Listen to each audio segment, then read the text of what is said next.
अस्सलाम वालेकुम। क्या हाल है आप सबका? अल्लाह ताला आप सबको अपने हिफ्ज़ मान में रखे। फूडी सिनेटी में आज एक बहुत ही मज़ेदार सूप चिकन मशरूम सूप के साथ मैं आपके सामने हाजिर हूँ। ये सूप बहुत ही मज़ेदार होता है और सर्दियों के इस ठंडे ठंडे मौसम में इस सूप को पीने का बहुत ही मज़ा आता है। थोड़े से इसमें स्पाइसेस भी होते हैं। इससे पहले कि इसके इंग्रेडिएंट्स क्या हैं, मेरे चैनल को अगर आपने सब्सक्राइब नहीं किया तो मेरे चैनल को ज़रूर सब्सक्राइब कीजिए, लाइक कीजिए और शेयर कीजिए। आइए चलते हैं चिकन मशरूम सूप के इंग्रेडिएंट्स की तरफ। चिकन मशरूम सूप बनाने के लिए सबसे पहले जो चिकन की यखनी है वो हम तैयार करेंगे। यहाँ हमारे पास 500 ग्राम ये चिकन है जिसकी मैंने इस तरह से छोटे क्यूब्स में इसकी कटिंग कर ली है। अब हम इस चिकन को सबसे पहले इस देगची में मैंने पानी थोड़ा सा डाला हुआ है, तकरीबन 4 गिलास इसमें पानी है। इस चिकन को हम इसके अंदर सबसे पहले थोड़ा सा बॉईल कर लेते हैं।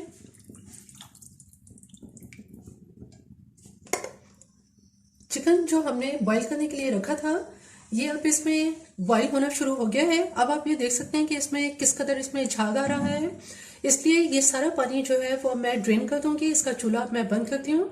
इस पानी को फेंकने के बाद हम इसमें दोबारा फ्रेश पानी डालेंगे और इस पानी को मैं एक छन्नी में छान लेती हूँ।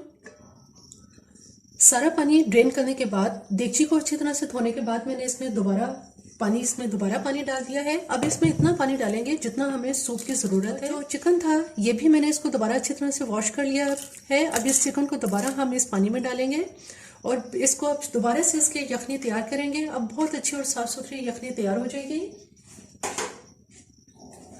जो चिकन था वो मैंने इस छन्नी के अंदर छान लिया था। जो सारा झाग है वो सब इसमें, जो इसके एक्स्ट्रा फैट्स हैं वो इसमें आ गए हैं। इसको अब कवर कर देते हैं। पानी में दोबारा उबाल आ चुका है। अभी मैंने इसको तेज आंच पे इसको बॉईल किया है, लेकिन अब चूंकि इसमें उबाल आ चुका है अब मैं इसकी आंच बिल्कुल आहिस्ता कर दूंगी और हल्की आंच पे यखनी को पकाएंगे। यखनी को उस वक्त तक पकाएंगे कि चिकन अच्छी तरह से गल जाए।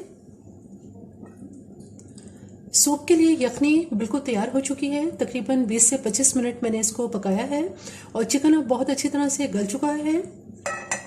सूप की यखनी तैयार करने के बाद जो इसमें हमें इंग्रेडिएंट्स इसमें शामिल करने हैं वो मैं अब आपको इसमें बता देती हूँ कि हमें इसमें क्या चीज़ें डालनी है। कुछ हमारे पास यहाँ पे स्पाइसेस हैं जिसमें मैंने नमक लिया है, जो कि हम 1 से 1.5 टीस्पून इसमें नमक का इस्तेमाल करेंगे। सफ़ेद मिर्च है यहाँ पे, ये ½ टीस्पून मैंने ली है।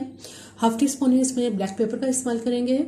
और चूंकि मशरूम सूप है इसलिए इसमें मशरूम जो है ये मैंने लिए हैं, जो कि मैंने तकरीबन 6 से 7 बड़े साइज के जो है ये मशरूम लिए थे और इस तरह से उनको छोटे पीस में इसकी कटिंग कर ली है। कुछ हमारे पास यहाँ पे वेजिटेबल्स हैं। एक बड़े साइज की मैंने कैरेट ली थी। गाजर को मैंने इस तरह से जूलियन में कटिंग कर लिया है और बंद गोभी का थोड़ा सा हिस्सा लिया है, ये भी मैंने इसको जूलियन जो है वो कटिंग कर ली है। 2 अदद हमारे पास यहाँ पे अंडे हैं और इसमें मेरे पास यहाँ कॉर्नफ्लोर है, जो मैंने तकरीबन 3 टेबलस्पून ये कॉर्नफ्लोर लिया है। जितनी हमें ज़रूरत होगी उतनी हम कॉर्नफ्लोर इस्तेमाल कर लेंगे और 1 टेबलस्पून सिरका और 1 टेबलस्पून इसमें सोया सॉस का इस्तेमाल करेंगे। यखनी के अंदर अब हम सीजनिंग करेंगे। इसमें नमक, सफ़ेद मिर्च और काली मिर्च डाल देंगे और जो वेजिटेबल हमारे पास हैं कैरेट और कैबेज, बंद गोभी, ये भी इसमें डाल देंगे।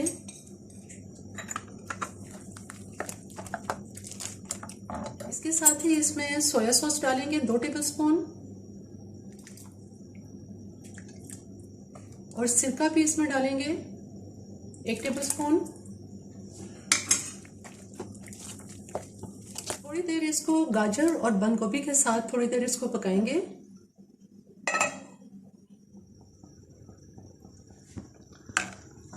गाजर और बंद गोभी के साथ इसको पकाते हुए तकरीबन 5 मिनट हो गए हैं।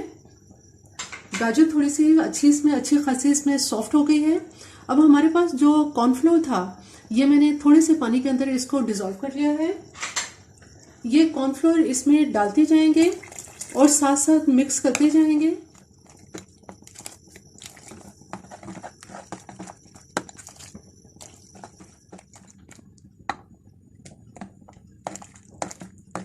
इसमें इतना कॉर्नफ्लोर डालेंगे कि सूप में जितनी आपको थिकनेस की ज़रूरत है उतना आप इसको थिक कर लें।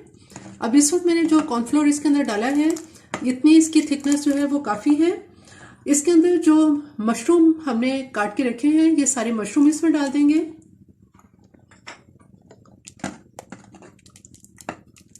इसके साथ ही सबसे आखिर में जो 2 अंडे हमारे पास हैं इनको फेंट लेते हैं। इन अंडों को आहिस्ता आहिस्ता इसके अंदर डालेंगे।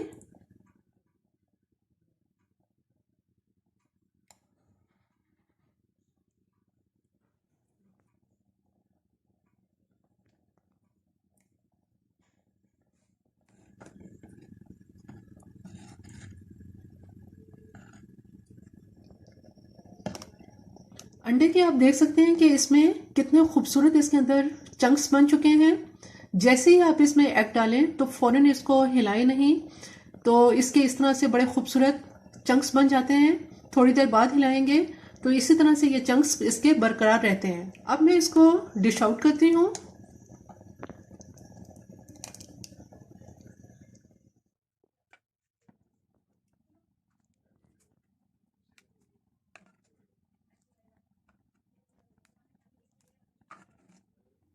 थोड़ी सी आप इसको स्पाइसी करने के लिए सिरके में डिप की हुई रेड क्रश पेपर भी इसमें डाल सकते हैं।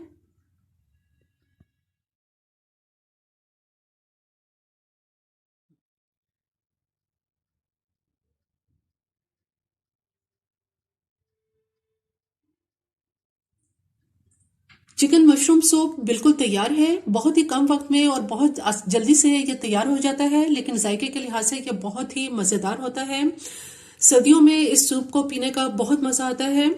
मेरी की रेसिपी आपको पसंद आए तो मेरे चैनल को ज़रूर सब्सक्राइब कीजिए, लाइक कीजिए और शेयर कीजिए। सब्सक्राइब के साथ बेल आइकन को ज़रूर प्रेस करें, ऑल के ऑप्शन पे क्लिक करें ताकि हर आने वाली वीडियो का नोटिफिकेशन आपको मिल सके।